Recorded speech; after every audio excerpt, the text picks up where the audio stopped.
Right then, Emma, we often talk about getting started in affiliate marketing, but what about when you've had a bit of success? How do you properly scale it? It's not just about, throwing more traffic at the wall, is it? Oh, totally. I think that's where a lot of people trip up, James. They hit a sweet spot with one product or one traffic source, and then they just try to do more of the exact same thing. But scaling, like real scaling, feels more strategic, doesn't it? What's your take on, the very first step when you're moving beyond initial growth? Absolutely, Emma. The thing is, it's a mindset shift, really. You move from being a solo operator to thinking like a proper business owner. First point I'd say is actually optimizing what you've already got, your existing funnels, your conversion rates, your email sequences, before you even think about adding new variables. A tiny tweak there can dramatically increase your profits without, spending a penny more on ads. Do you know what I mean? It's about efficiency first, always. That makes so much sense. So it's like look under the hood before you drive faster. You're saying fine-tune your current engine before adding a second one, basically. So what specific areas should people be looking at for that initial optimization phase? Spot on. Right, so conversion rate optimization is key. Are your landing pages actually converting? Are your CTAs clear? Are you segmenting your audience properly in your email lists? Even just A/B testing headlines, that's where the initial quick wins are really found. Once you've tightened up those existing systems, that's when you start thinking about diversification, yeah? I mean, it's lovely having one traffic source that converts like mad, but what if Google changes its algorithm overnight, or Facebook decides to, turn off your ad account? You're suddenly up a creek without a paddle, aren't you? Absolutely. That's like a huge fear for a lot of affiliates, I bet. So diversification isn't just about more revenue, it's also about risk management, right? What are some practical ways to start diversifying without totally overwhelming yourself? Because that can be a real challenge, like adding too many new things at once. Precisely. It's security, really. Now, don't go chasing 100 different platforms at once. Start by adding one or two new high-potential traffic sources that complement your existing ones. If you're big on organic search, maybe look into YouTube or Pinterest. Or if you're doing well with paid ads, perhaps explore native advertising or even partner with influencers. And then, once you've got that running fairly smoothly, think about diversifying your offers too. Don't rely solely on one product or one affiliate program. Explore related niches, higher ticket items, even your own digital products eventually. It's about building a robust ecosystem. Wow, that's really smart. So like incremental additions rather than a total overhaul. And exploring related niches, I guess that makes sense because your audience is already there, like interested in similar things. That's a really solid strategy, I think. All right, so once you're diversified, the next big leap for scaling is really embracing technology and automation. You simply cannot do everything manually if you want to grow significantly. Your time becomes your most valuable asset, doesn't it? Oh, completely. I mean, there's only so many hours in a day, right? But for someone just dipping their toes into automation, it can feel a bit overwhelming. There are so many tools out there. What are the absolute non-negotiables? The tools that really give you the biggest bang for your buck when you're trying to scale an affiliate business? Excellent question, Emma. Right, so first and foremost, a robust email marketing platform is non-negotiable.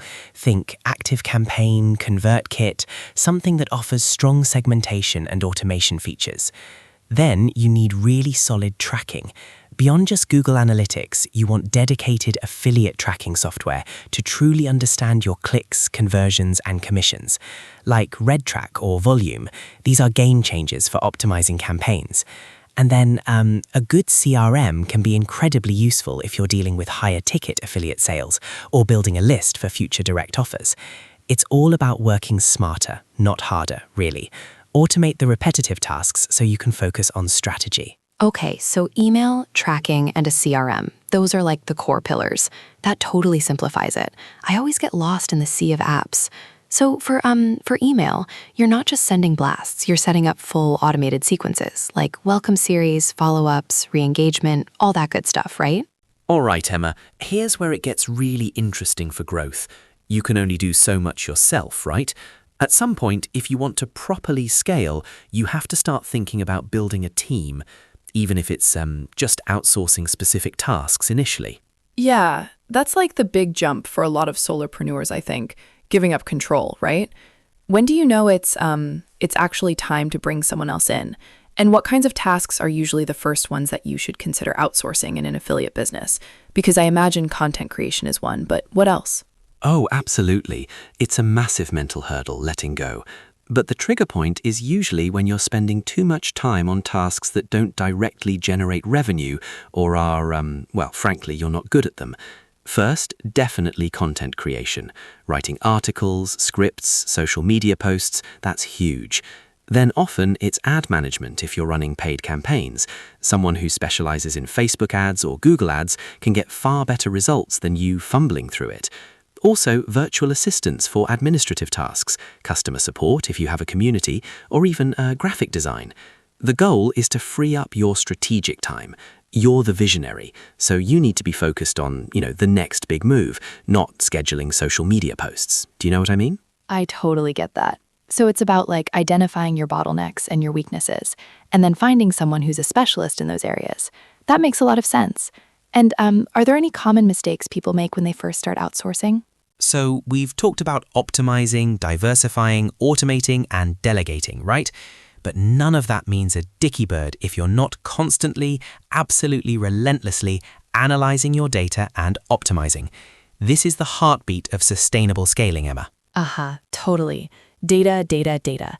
It's something everyone talks about, but I think a lot of people just look at their total revenue and maybe their ad spend.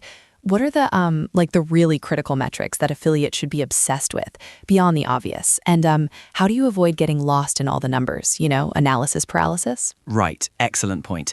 Beyond just revenue and ad spend, you absolutely must be tracking your EPC, earnings per click.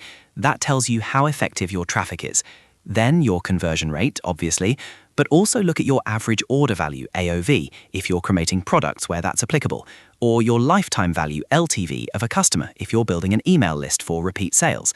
For traffic, dive into cost per click, CPC, click-through rate, CTR, by source, and the return on ad spend, ROAS. To avoid paralysis, well, set up dashboards with your 5 to 10 most critical KPIs. Don't look at everything every day. Review key metrics weekly and deep dive into specific campaigns monthly. You're looking for trends, for bottlenecks, and for opportunities. It's a continuous feedback loop, really, isn't it?